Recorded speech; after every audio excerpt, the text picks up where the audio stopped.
کہ دن زمین کے ساتوں طبقات جتنی ہلکی ہے تو زمین کے ساتوں طبقات توپ بنا کر کے اس کی گردن میں ڈالے جائیں گے اور اس سے کہا جائے گا، ایک روایت کے مطابق یہ ہے کہ اس سے کہا جائے گا کہ اسے کھینچ، اور ایک روایت کے مطابق یہ ہے کہ اس کو اس میں دھسایا جائے گا اور وہ دھستا ہی چلا جائے گا۔ یہی عذاب ہوگا اس کے اوپر۔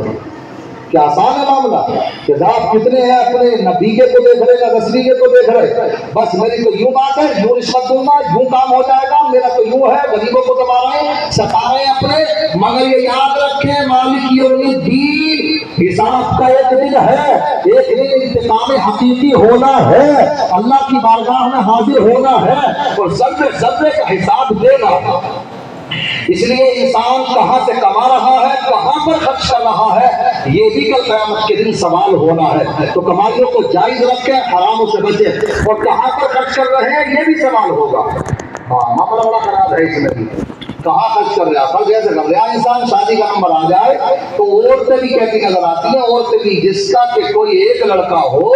تو پھر تو برا جاتے ہیں، برا، سمجھ رہے، کون سا وہ ارمان ہے جو پورا نہیں ہوگا صاحب۔ اب تو شریعت کو بالکل کچلا جا رہا ہے، خون کیا جا رہا ہے شریعت کا، سمجھ رہے، ہاں اس طرح سے۔ اور جب آ جائے معاملہ اس میں خرچ کرنے کا تو نہ تو دیکھتے ڈی جے والوں کو اور نہ ہی اس وقت میں، اب تو بہت خرچے بڑھ چکے، اب تو معاملات ایسے دیکھنے میں آ رہے ہیں کہ آتش بازیاں چل رہی ہیں، آتش بازیاں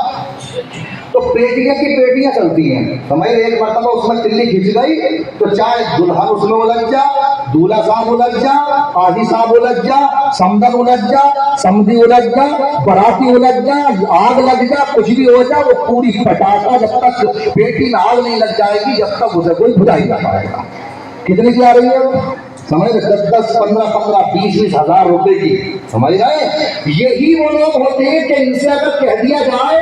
کہ بھائی وہ مسجد میں کچھ کام ہونا تھا، سمجھ رہے، تو سب سے زیادہ غربت انہیں کے گھر میں گھستی ہے، سمجھ رہے۔ جمعے کے دن اعلان ہو رہا ہو کہ بھائی مسجد میں کام ہونا، کئی مولانا صاحب آ جائیں کہ مدرسے میں کام ہونا، سمجھ رہے، یہاں پر اتنی ضرورت ہے، یہ خرچ کر لو، وہ خرچ کر دو، آپ کو یہ ثواب ملے گا، تو ان سے بڑا غریب کوئی نہیں ہوگا، کوئی 50 نکالے گا، کوئی 100 نکالے گا۔ لیکن یہی انسان ابھی کتنے تو ایسے ہوتے ہیں جمعے کے دن سکے ہی بچتے نظر آتے ہیں، بھائی سکے ایسا سمجھتے ہیں جیسے کہ گلک میں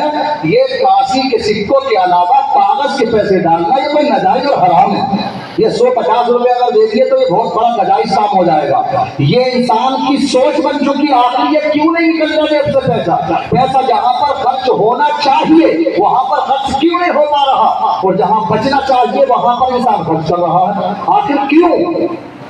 تو دیکھنے میں تو یہی آتا، سمجھ میں نہیں آتی یہ بات ہے۔ علماء نے بہت بیان کر لیے، تھک گئے تو یہاں اس نتیجے پر پہنچے کہ شاید ان کے پیسے میں کچھ نہ کچھ جھول، سمجھ رہے ہیں، جو اللہ ہی نہیں چاہتا کہ وہ اس کے مقدس گھروں میں یا اس کے محبوب کے اس مقدس گھروں میں یہ پیسہ ان کا خرچ ہو۔ ورنہ وہ انسان شاپنگ کرنے کے لیے جائے تو صاحب کو پوچھتا ہی رہتا ہے، تھوڑا سا ہمیں ہنٹ تو دے دیں، تھوڑا سا اشارہ تو دے دیں، کتنی رینک تک کا سوٹ لیا جائے گا، نہ اس کی پرواہ نہ کرے گا۔ برانڈیڈ نکال دو، ہائی کوالٹی کا نکال دو، یوں نکال دو۔ شریعت کوئی نہ اچھا پہننے پر پابندی لگاتی ہے، نہ اچھا کھانے پر پابندی لگاتی ہے، بات ایک تھنکنگ ہے، ایک سوچ ہے جو میں آپ کے سامنے پیش کرنا چاہتا ہوں۔ آخر جو سودا بغیر غور و فکر کے کرنا چاہیے تھا وہاں پر اتنی غور و فکر کیوں ہوتی ہے، اور جہاں پر آپ فرماتے ہیں سودا بازی بھی کر لیا کرو تو وہاں پر انسان پوچھنے کے لیے تیار نہیں، آخر کیوں ہے ایسا؟